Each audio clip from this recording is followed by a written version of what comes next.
नमस्कार।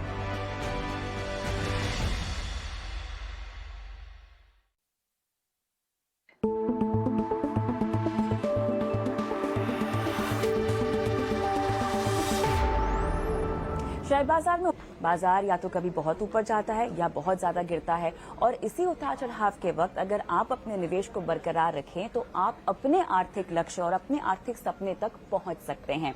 नमस्कार, मैं हूं आपके साथ कविता थपलियाल और आप देख रहे हैं निवेश की एबीसीडी, जहां पर हम इसी तरह की निवेश को लेकर बारीकियां आपको समझारों के जरिए। और आज मेरे साथ इस खास शो में है बेहद खास मेहमान।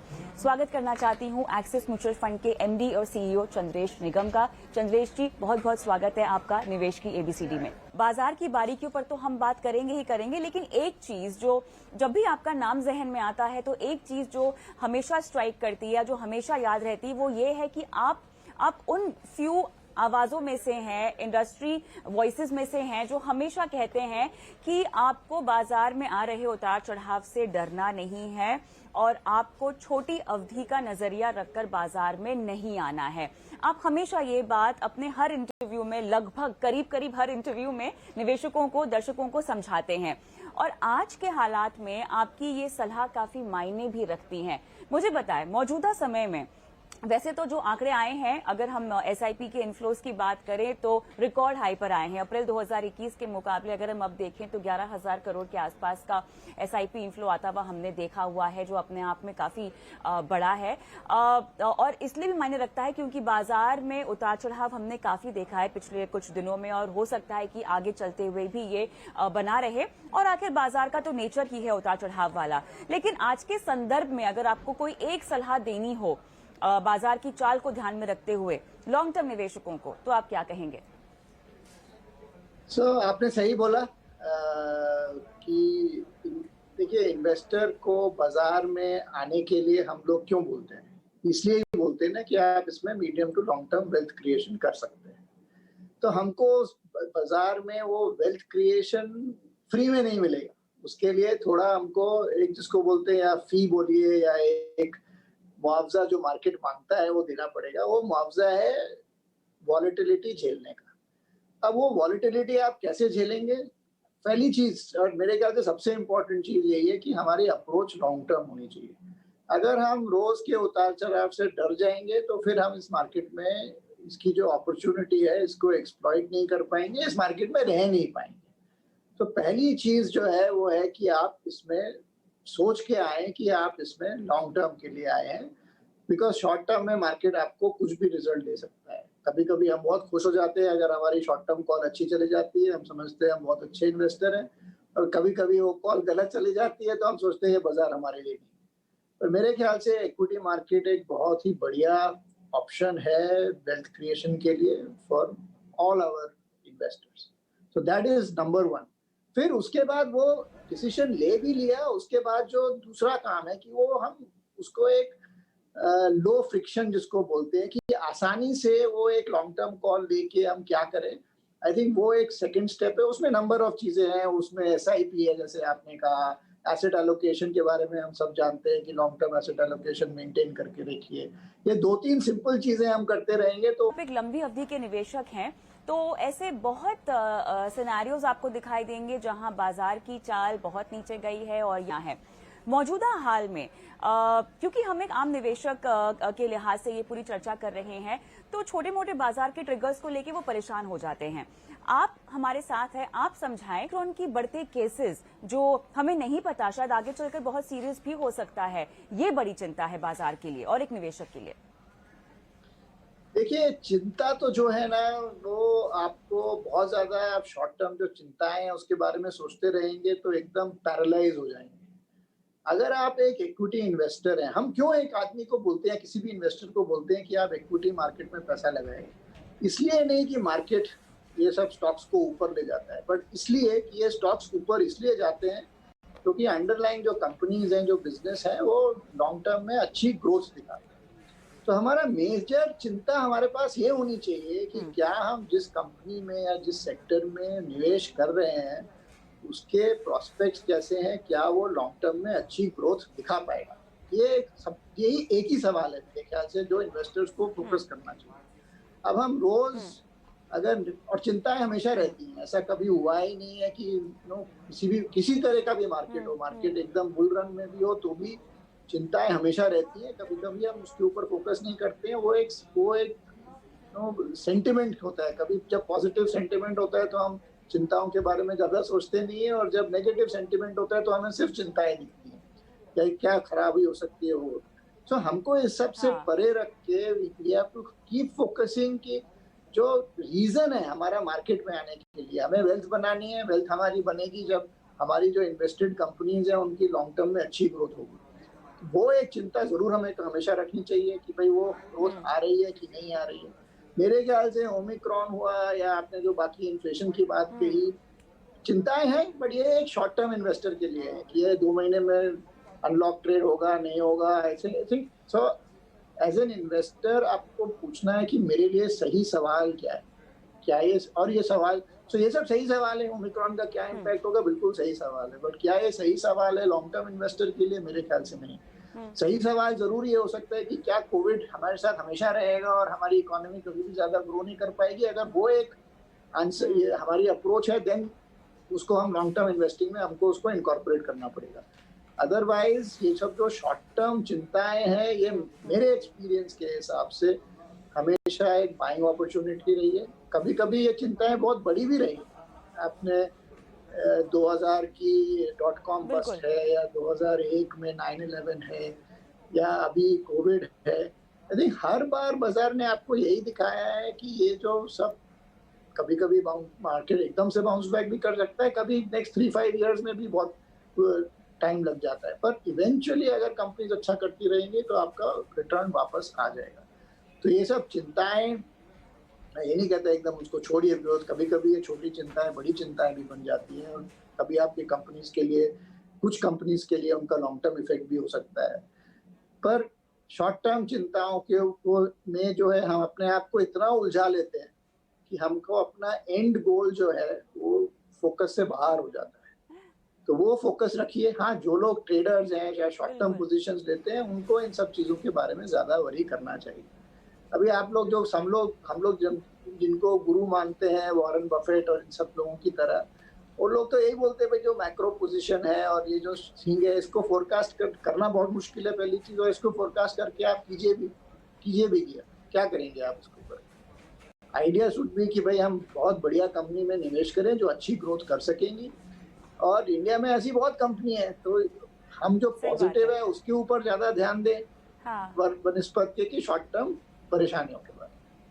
बिल्कुल सही कहा आपने, और मेरे ख्याल से आपकी जो सीख है ना, वो तो जिंदगी का एक तरह से फलसफा भी है कि ज्यादा शॉर्ट टर्म वॉलिटिलिटी को आपको अपने सर पर और अपने दिमाग, अपने दिल पर ज्यादा हावी नहीं करना चाहिए। और जिंदगी के हर एस्पेक्ट में मेरे ख्याल से इस सीख को आप लागू कर सकते हैं, इस पर अमल कर सकते हैं। लेकिन अगर मैं मौजूदा हालात की मैं बात करूं, तो ओमिक्रॉन अगर बहुत ज्यादा सीवियर हो जाता है तो एज अ फंड हाउस और आपके तमाम स्कीम्स के फंड मैनेजर्स इससे निपटने के लिए किस तरह से तैयारी कर रहे हैं? 2 वेव्स हमने आकर देख ली है जहां पर निवेशकों ने बहुत भरोसा आप पर जताया, इस बात में कोई शक नहीं है। हम देख भी रहे हैं कि निवेश लगातार जो भरोसा इक्विटी बाजार में वो बढ़ ही रहा है। SIP के इन्फ्लोज ये बहुत बड़ा सबूत है।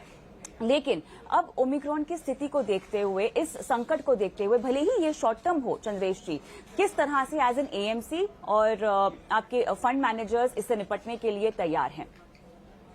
दो चीजें कहना चाहता हूं यहाँ पे। पहली चीज, जो हम लोगों का या इन्वेस्टर्स का भरोसा है बाजार पे ओमिक्रॉन या कोविड के लिए, पहला वो भरोसा है अपनी साइंटिफिक कम्युनिटी के ऊपर कि हम जो भी हमारे ऊपर आएगा, इमीडिएटली नहीं भी तो भी छोटे मीडियम टर्म में हम उसका कुछ सोल्यूशन ढूंढ लेंगे। That is one basic assumption, और जो कि सही बात देखिए तो लास्ट 18 महीने में प्रूव भी हो गया।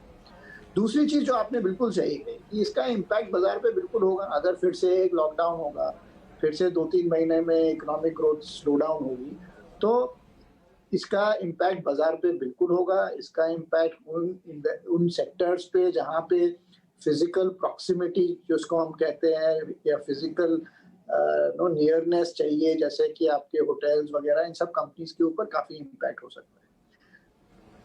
क्या ये इन सब सेक्टर से हमको एकदम बच के रहना चाहिए? वो भी सही नहीं है कि आप सब ये सब सेक्टर्स बेच दीजिए। पर बेसिकली जो पोर्टफोलियो है वो लॉन्ग टर्म के लिए के हिसाब से बहुत अच्छा पोजीशन होना चाहिए।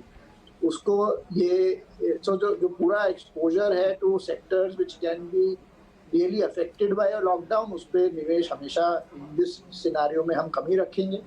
क्योंकि एक चीज जो हम हमेशा देखते हैं, रिस्क सिर्फ लॉन्ग टर्म बिजनेस के लिए नहीं है, हमको एक शॉर्ट टर्म रिस्क भी मैनेज करना हो, दैट हमारे ऑब्जेक्टिव रहता है। क्योंकि इन्वेस्टर को एक स्मूथ राइड हमेशा पसंद आती है। तो इसमें इन सब सेक्टर्स में जहाँ पे ये प्रॉब्लम आ सकती है उसमें हमारा एक्सपोजर हमेशा से ही थोड़ा कम रहा है। बीच में हमने उसका लॉकअप जब ओपन अप ट्रेड था तो थोड़ा उसमें बढ़ाया है, बट वो एक मीनिंगफुल लेवल पे कैप्ड। तो वो हम रिस्क कंट्रोल करके रखते हैं और बाकी पोर्टफोलियो में भी उसका इम्पैक्ट देखते रहते हैं। अभी जैसे कुछ सेक्टर्स अगर लॉकडाउन आएगा तो कुछ अनसिक्योर्ड लेंडिंग सेक्टर्स में जहाँ पे माइक्रो फाइनेंस वगैरह है उसमें थोड़ी प्रॉब्लम आ सकती है। तो ये एक इवैल्यूएशन ऑफ रिस्क, ये हमारा रोज का काम है। किस कंपनी में ओवरऑल किस तरह का रिस्क हमने लिया हुआ है और ओवरऑल पोर्टफोलियो में क्या रिस्क है, उसको एक कंट्रोल करके रखते हैं। वैल्यू एट रिस्क जो एक कॉन्सेप्ट है कि भाई एक इवेंट की वजह से आपके पोर्टफोलियो में क्या हलचल हो सकती है या क्या गिरावट आ सकती है, उसको मीनिंगफुली ट्रैक करना और उसको देखते रहना है, उसको एक टेस्ट करते रहना, ये एक कंटिन्यूअसली हम करते रहते हैं। तो चाहे वो ओमिक्रॉन का रिस्क हो या कभी इन्फ्लेशन का ट्रेड का आपने बात किया उसका रिस्क हो, एक हमारी इंडियन इकोनॉमी में एक्सपेक्टेड ग्रोथ अगर नहीं आई या स्लो डाउन हुआ जिसके की थोड़ी थोड़ी वरीज शुरू हो गई हैं, तो ये सब एक नॉर्मल पोर्टफोलियो मैनेजर का दिन का काम है, वो हम करते रहते हैं। तो मेरे ख्याल से ऐसा कुछ डरने की बात तो नहीं दिख रही है कि कोई एक ऐसा ये जो शॉर्ट टर्म रिस्क है ऐसा कुछ कर देगा कि आपको पूरा अपना पोर्टफोलियो चेंज करना पड़ेगा। और छोटे मोटे जो चेंजेस हैं वो हम करते रहते हैं।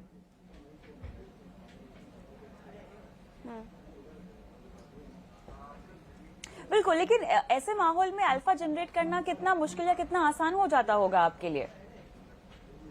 देखिए, अल्फा जनरेशन जो है वो एक medium to long term exercise है। हम उसको एक 3 से 5 साल के बकेट में देखते हैं और हमारा जो अप्रोच है वो लास्ट 20, 25, 30 साल के डेटा के साथ हमने टेस्ट किया हुआ है। वही हमारी लर्निंग है कि एक अगर आप कोई भी एक डाइवर्सिफाइड इंडेक्स देखें, सेंसेक्स देख लीजिए या निफ्टी देख लीजिए या 100 इंडेक्स देख लीजिए, टिपिकली उसमें से 20 से 30% कंपनियां लॉन्ग टर्म में उसके 90 to 100% रिटर्न्स बनाती हैं। बाकी 70%, 75% कंपनीज वर्चुअली नो रिटर्न या may be slightly positive return देती हैं। तो हमारा काम एज ए मैनेजर इज कि ये हम, और ये सब पहले तो पता नहीं होता है, डे वन पे तो पता नहीं होता कि अगले 10 साल में कौन सी ये 25 होगी, बट आइडिया यही है कि पोर्टफोलियो में ज्यादा से ज्यादा इस तरह की कंपनीज हो। अब इन कंपनीज में जो हमने पास स्टडी करके देखा है कि ये किस तरह की कंपनीज होती हैं, इसमें कोई रॉकेट साइंस नहीं है। ये सब जो है कंपनीज जिसमें इंडस्ट्रीज में ग्रोथ पोटेंशियल है, मैनेजमेंट अच्छा है, प्राइसिंग पावर है, कॉम्पिटिटिवनेस है, जो एक नॉर्मल बिजनेस एनालिस्ट बोलिए, मार्केट एनालिस्ट बोलिए, सबको इसके ऊपर ध्यान रखना चाहिए कि लगे कि हाँ ये जो कंपनी आप इन्वेस्ट कर रहे हैं अपने पीयर्स से, अपने कॉम्पिटिटर से ज्यादा अच्छा परफॉर्म करेंगी बिजनेस वाइज। और हमारा असम्पशन यही रहता है कि अगर कंपनी का बिजनेस ज्यादा अच्छा चलेगा तो उसका स्टॉक मार्केट स्टॉक प्राइस भी जो है वो ज्यादा अच्छा चलेगा। एंड दैट इज हाउ हमारा ऑब्जेक्ट, हमारा तरीका है अल्फा जनरेट करने का। Invest in better quality businesses, alpha अपने आप जनरेट होगा। इसमें एक बड़ी परेशानी ये आती है कि अगर आप ये अल्फा हर 3 महीने 6 महीने के हिसाब से कैलकुलेट करना चाहेंगे तो ये फंड मैनेजर के लिए बड़ा मुश्किल हो जाता है। बिकॉज बिजनेस तो अच्छा चल रहा हो सकता है, बट फॉर अदर रीजंस हो सकता है उसका स्टॉक या तो पहले ही चल चुका है या मार्केट ने भी उसको एक्सेप्ट नहीं किया है या रिकॉग्नाइज नहीं किया है, वो सब प्रॉब्लम आ सकती है। तो ये शॉर्ट टर्म परफॉर्मेंस को इंश्योर करने के लिए कभी कभी हम लॉन्ग टर्म में गलतियां कर देते हैं।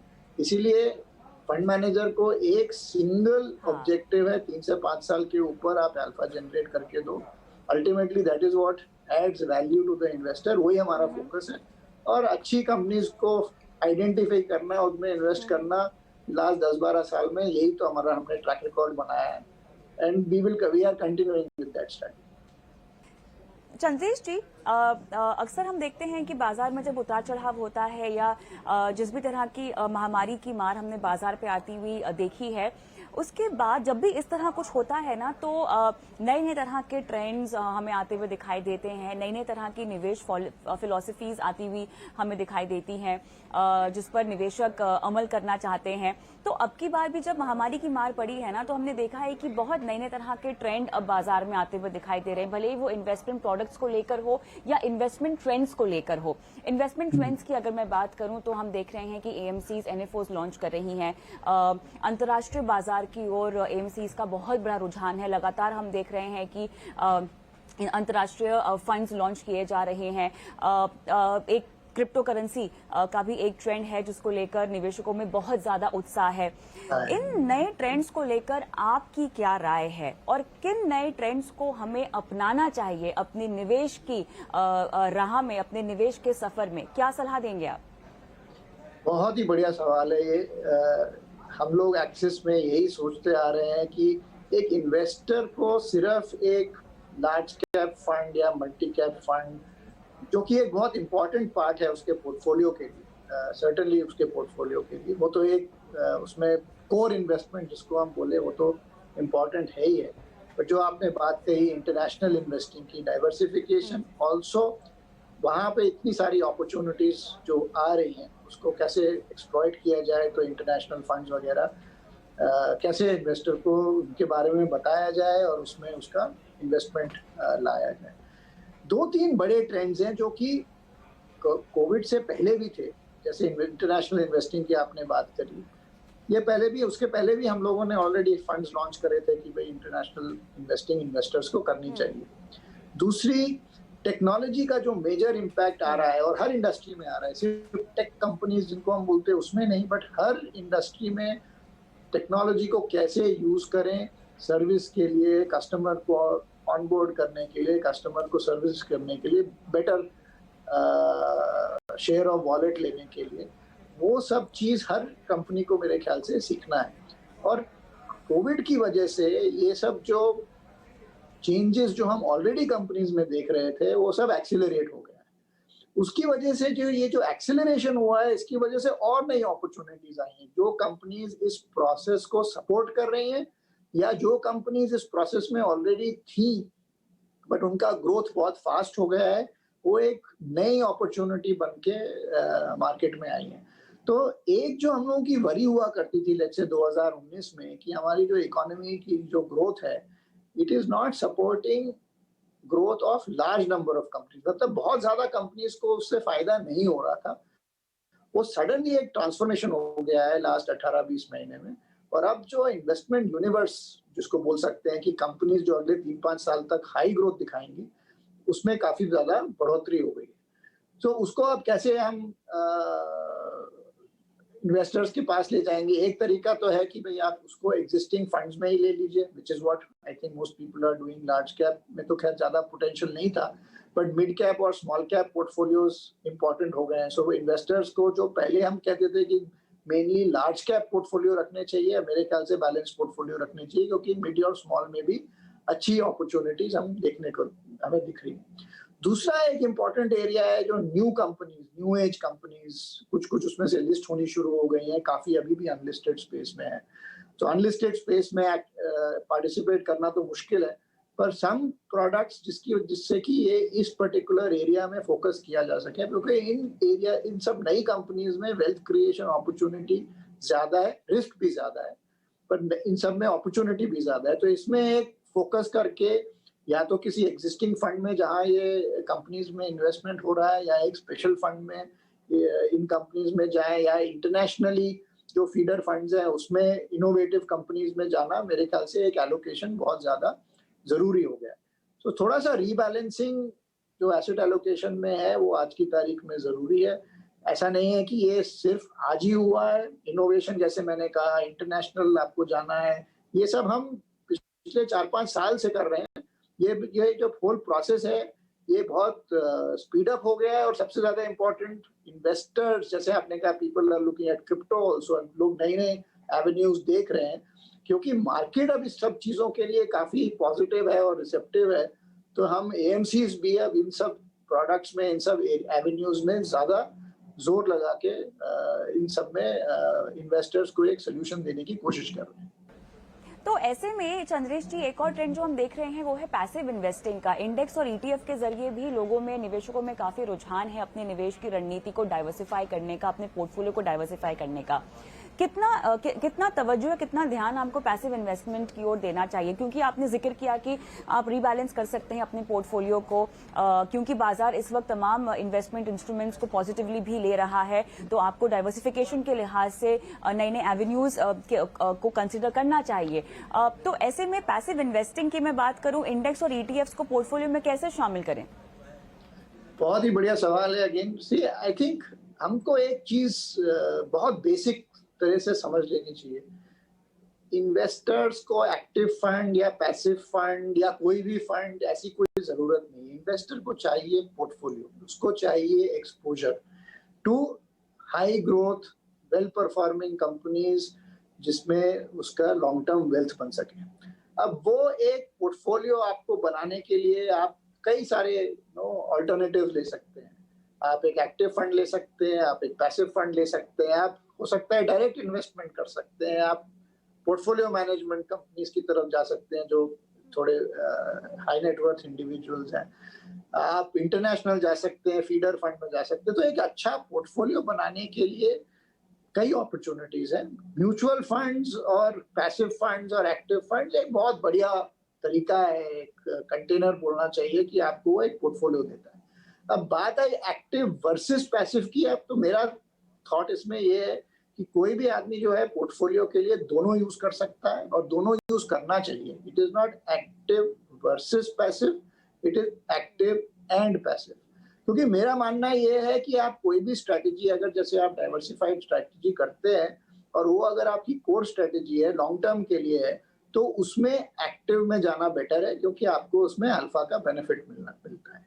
अब कोई अगर नई स्ट्रैटेजी है और अगर वो नया फंड मैनेजर है या नए स्ट्रैटेजी बहुत ज्यादा अल्फा जनरेशन का ट्रैक रिकॉर्ड अगर उसमें नहीं है, या आपको एक मुश्किल आ रही है कि आप किस फंड मैनेजर के एक्टिव फंड में आप इन्वेस्ट करें, तो वो प्रॉब्लम को ऐसा नहीं होना चाहिए कि हम छोड़ दें और हम कहें कि अरे क्योंकि समझ में नहीं आ रहा है किस फंड में डालें तो हम वहां से दूर हट जाए।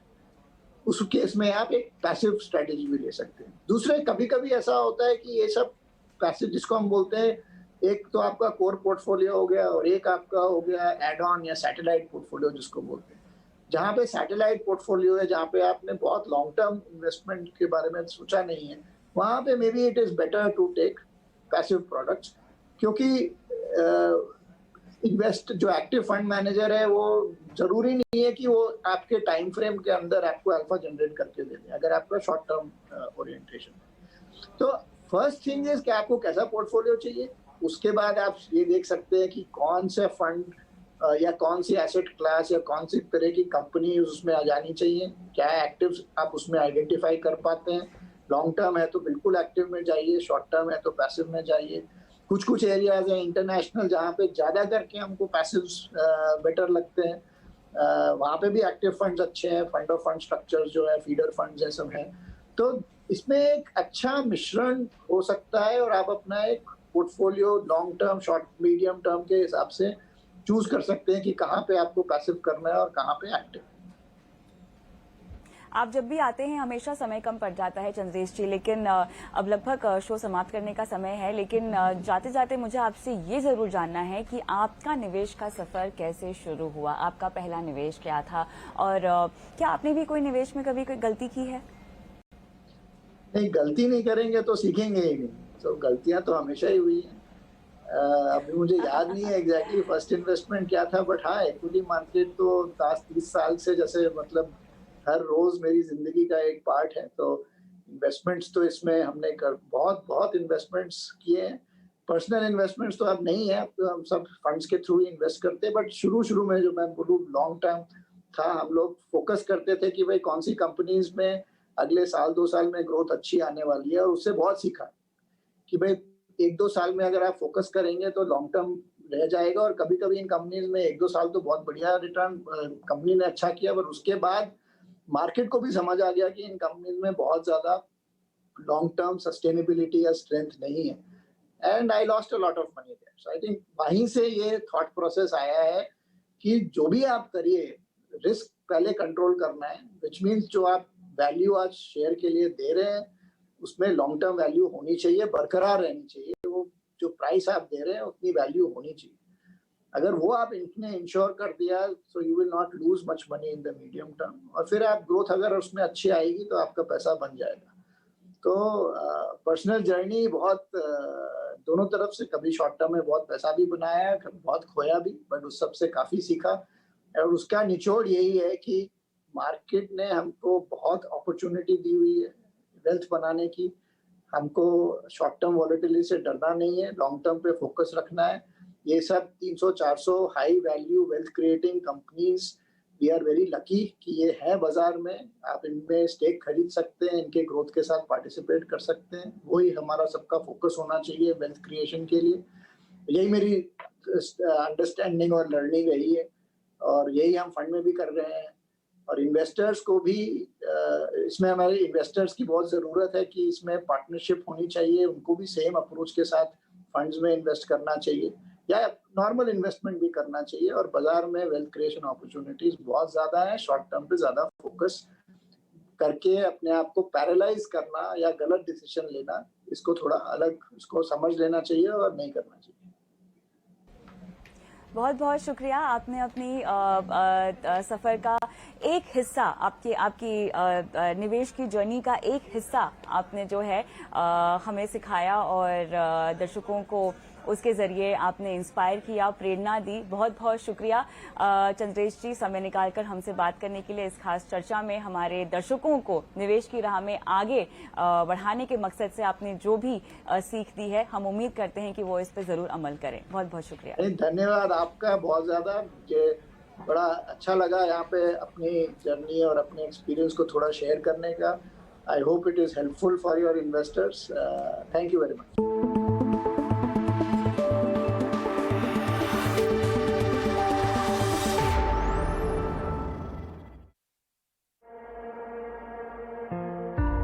Long years ago, we made a tryst with destiny. क्यों जरूरी है बदलना, कभी सोचा है? 75 साल पहले हमने इंडिया से एक वादा किया था, बदलाव की ऐसी नहर निकालेंगे कि जमीन पर हर रोज तरक्की की नई फसल